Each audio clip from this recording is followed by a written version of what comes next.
Hey y'all, got a real talk real quick. Okay, so there are a lot of requests on Wednesday afternoon worship at this time, I know, for homebrew deities. Some of which are from 3.5, some of which are gods of ancient planet Earth, some of which are deities from Paizo that don't have a lot of content right now. And truly, I love to create that stuff. I love the job that I have. I am honored, blessed, and everything in between to be able to do this. But with that in mind, as all of y'all know by now, I am going through some stuff in real life, seeing a therapist for some past trauma, which is, of course, a little on the emotionally taxing side. I guess I want to stress here now, I'm good, I'm okay, we're kicking its ass, but that does mean in the creativity department, because truly, if I'm going to homebrew a thing, I need to be able to create it. I can't just, you want this? And then there it is. I throw it up at you, at least if you want it to be good. So I 100% intend to go through Wednesday afternoon worship, through the Forgotten Race review, homebrew, all the things. We're going to do it. But right now, I need to use the time in which my brain is ready, willing, and able to create cool stuff for my patrons and my players. Sure, I'm GMing basically entirely adventure paths right now, but that doesn't mean I don't want to make Kingmaker, say, my own Kingmaker. That's not to say that I don't want Carrion Crown to look a little different, and I want to make sure I'm giving the people who help me do what I do the proper amount of time, respect. I guess best way to put it is their money's worth. So, until further notice, we will not be doing any deities on Wednesday afternoon worship as far as Pathfinder 1st Edition goes, that do not already have full codified all the things. I suppose I can spit out a planar adventures boon easy enough, but obedience paths that aren't just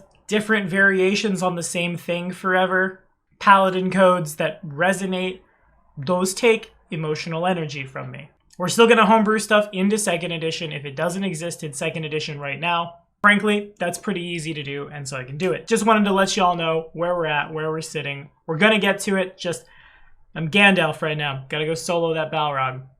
Except I'm gonna give the Fellowship stuff still. That analogy didn't super work, but here we go. What's going on, guys? My name is Tommy. Welcome back to the channel. It's time for another episode of Wednesday afternoon worship as we draw ever closer to the 100th episode of this series. I'm getting old, guys. So last week on Age of Ashes, the party encountered a deity from the Elven Pantheon who I didn't know anything about. I was asked, oh cool, who's Ketephys? And I'm just like, Google. And eventually I was able to provide an answer. But Black Dragon Gaming was started because there's a lot of really cool stuff hidden in Pathfinder's bloat that doesn't often see the light of day. Ketephys is one of those things. And so here we are today to talk all about him. If you're liking what you're seeing, be sure to like, subscribe, and ding that bell. Today, this episode of Wednesday Afternoon Worship, which contains minor Age of Ashes spoilers, you have been warned, was brought to you in part by Buffalo. One of the people who's going to say something really nice and wholesome in the comments about my earlier message, but thank you for your support, man. Here we go. Ketephys, as a lot of the later end Pathfinder deities do, kind of has some overlap with a lot of deities that are already out there. He just happens to be of a different pantheon, as he is part of the Elven Pantheon, the god of forestry, hunting, so Yggdrasil, and the moon, Sukio. Though he's commonly worshipped amongst the elves of Golarion, Ketephys' power is strongest in Sovereign, so that's on the planet Castrovel. But Ketephys returned alongside the elves when they came back, because when they came back they did it out of necessity, because a certain nascent demon lord, Raiser of Trees, may or may not have threatened the Ayudara, and this caused Ketephys, normally a restrained deity, to become livid seeing the desecration and destruction of Kyanon's forests. Ketephys personally led a team of expert archers as part of a battle to save Eudora. Well, divine influence directly on the planet? Weird. And although present-day Ketephys is now returned to his normal peaceful state, he still swears to eliminate Tree Raiser and his influence from Golarion, though Ketephys' influence is generally weaker on Golarion than in Castrovel. To be honest, I'm kinda surprised this guy doesn't look slightly Lashunta-ish. Many elves in Kyanon worship him, and Ketephys, being open-minded, accepts all comers so long as they respect nature. Ketephys appears as a russet-skinned elf with the eyes of a hawk, with hawk feathers in place of hair. He's never without his two companions, a hawk by the name of Falling Star and a dog named Mako. He treats these animals as equals, not pets or servants, and when the three hunt together, each has equal say in their quarry. Their quarry that oftentimes does not come to harm. Denizens of the forest all over Arcane recognize when Ketephys has hunted nearby. His arrows don't harm woodland creatures, but instead leave a small white crescent mark upon them. Animals marked in such a way by Ketephys lived a charmed life from then on, with divine providence protecting them from hunters and other predators. When these beasts reach the end of their natural lifespan, they go to the god's divine realm, the Amaranthine Forest, alongside all the other creatures Ketephys has ever blessed. He also uses these creatures as his eyes and ears, picking up on their fear if there's a threat, seeing through their eyes to observe the forest, so on and so forth. Mako leaves a full moon, Falling Star leaves a half moon, and worshippers of Ketephys will frequently search for animals with these marks if they're looking for animal companions as a blatant sign of the faith. Down to all that cool stuff, the man, the myth, the hunter is chaotic good. His domains are animal, chaos, good, plant, and weather, with the subdomains Azada, feather, fur, growth, moon, and seasons. His favorite weapon, the longbow, and his holy symbol, a hawk in front of a crescent moon. To perform the deific obedience of Ketephys, go into the woods sometime between dusk and dawn. Find a set of animal prints and track the creature down. When you find the creature, don't kill it, but instead kneel down near it and thank it for being part of the forest. Leave an appropriate food offering for this creature and go without waking it up if it is sleeping or frightening it if it is awake. If it accepts your offering once you have left or it awakens, you gain a +2 sacred bonus on Handle Animal and Wild Empathy. You can also attempt Handle Animal checks untrained, even if it would normally require you to be trained. If there are no woods nearby, you can track an animal through different kind of natural terrain instead, but if you can't access natural terrain, you cannot perform the obedience, so you can't go feed an alley cat, unfortunately. But that's not the worst. Handle animal checks untrained, even if you would need to be trained, and if you can pull off the thing your deity wants, a +2, sure. Evangelist boons give us Feather Step thrice a day, Chameleon Stride twice a day, or Burst of Speed once a day. At 16th level, you hunt at night during Ketephys Hour, and your experiences have heightened your perception in poor lighting. You gain low light vision. If you already had low light vision, you get dark vision 60 and a +4 sacred bonus on perception checks at night. No ambushes here, unless you want to set them up, then all the ambush is here. And at 20th, you know how to disappear as well as the hunter himself does. You can use the stealth skill even while being observed as per the ranger's hide in plain sight ability. And whenever you are moving at half speed or slower, you have concealment from enemies. You gain a +4 on stealth checks whilst in a forest. Never underestimate the power of hide in plain sight. Seriously, that's one of the best abilities out there.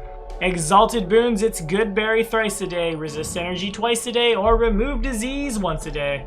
At 16th level, your connection to the animals of the forest is deep, and they come running when they hear your call, as quickly as they would come to help Ketephys. You gain Wild Empathy as per a druid of your character level, as if getting the free Handle Animal as a class skill was not enough. Once per day as a standard action, you can let out a cry, and all animals within 200 feet immediately come to you as quickly as possible. They will not take unnecessarily dangerous risks to reach you, such as jumping over streams.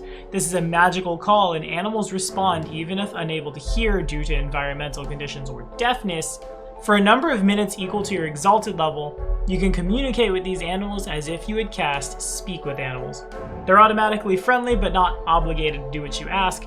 How many rats, cats, and birds in an urban setting could you call to your side in 200 feet? Need to track somebody down? This will do it. That's nuts. At 20th level, you have studied the venoms and poisons of the natural world enough to avoid their effects and help your allies. You gain immunity to poison.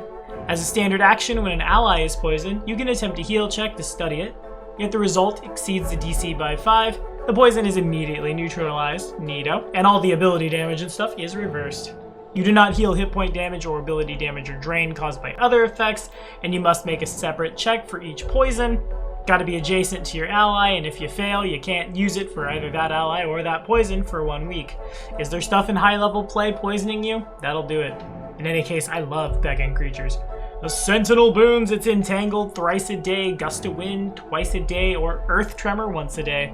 At 16th level, you are Sacred Guardian of the Forest, protecting the wilderness as Ketephys does, and the forest protects you in turn. Whenever you are in the forest, you gain a +2 Sacred bonus to AC. No matter what terrain you are in, creatures of the animal type must succeed at a will save, DC 10 plus your hit dice. Dang, that's a huge save. Usually you see that as +half hit dice plus modifier. Or be unable to attack you unless you harm them first. At 20th level, you've practiced Ketephys' art of archery for so long that you can ignore effects that would ruin shots for lesser archers. Some say your aim is as good as the hunter himself. You ignore cover or concealment from plants. Trees large enough to completely block your vision will still provide total cover, but you also take no penalties on your ranged attacks due to wind, and you ignore any mischance caused by mundane or magical winds. So a buff to favored terrain is not bad. A +2 to AC looks good on everyone. Honestly, for a Planar Adventures boon, permanent Woodland Stride. In 2nd edition, though really I'm so surprised we don't see his entry now, given that Ketephys does play a minor-ish role in Age of Ashes. Certainly if you're going to expose players to deities, you might think about putting them in the game. And most of the Elven Pantheon is in fact around. Oh well, I'm sure we'll get it soon enough. The Hunter remains chaotic good. His edicts protect creatures of the forest, oppose Tree Raiser, and take from the forest only what you need. Anathema, worship Tree Raiser, despoil nature. Follower alignments this time, chaotic good, neutral good, chaotic neutral, and I think I have to say neutral again, I really do, given the close ties to nature here. Divine Font, certainly to heal. Divine Skill, survival, favored weapon is a longbow.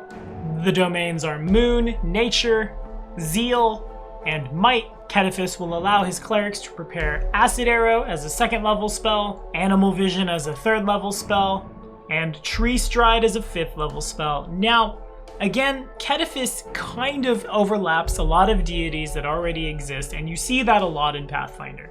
A pantheon based on various races is certainly on flavor, but sometimes really you already have something that exists, and so creating the new thing can be a little difficult. And that is why I like how a lot of the later 1st edition deities were not like the Hunter, the Opposer of Evil, or anything like that. They were embodiments of ideals. Ketephys to me feels also a little more like an Imperial Lord. If this guy is showing up on Golarion and fighting Tree Raiser, but not just snapping his fingers and making Tree Raiser go away, it seems to me Ketephys is not quite as powerful as he could be. I was also kind of hoping to see something Ayudara flavored, or like telepathy for the Lashunta or something like that, because being from Sovrian means in fact he's not from this planet, he's originally from another one. Though frankly, I suppose as I learn more about the deities in the Elven Pantheon, we're going to see that more often than not. A worshipper of Ketephys is almost black and white in their behavior. Super calm and reserved in nature, then, oh, is that a Tree Raiser? Is that a demon? Is that something that will harm nature? Destroy it. And woe to those who would go against him, but that's all the time we got. What do you guys think about Ketephys? Have we played him? Have we worshipped him? Have we gone through his gate in Age of Ashes? Let me know down in the comments. And as always, thank you all so much for watching. Your support means the world, guys. I'll see you next time.